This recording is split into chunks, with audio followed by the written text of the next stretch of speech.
তপন আর তার টুনি পাখি। সে ছিল শিকারি টুনি।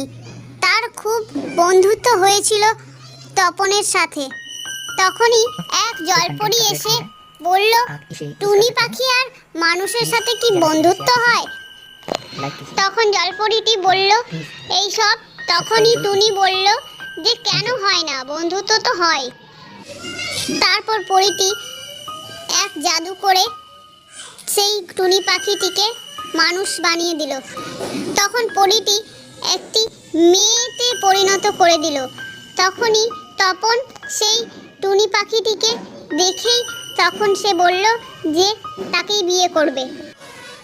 দিয়ে দিল আর তাদের বিয়েতে পরিটি সুন্দরভাবে নেচে তাদেরকে আশীর্বাদ করলো যে তারা সব দিন সুখে থাকুক। আর তারপর লাইক শেয়ার কমেন্ট করে দিও আর চ্যানেলটাকে সাবস্ক্রাইব করে দিও।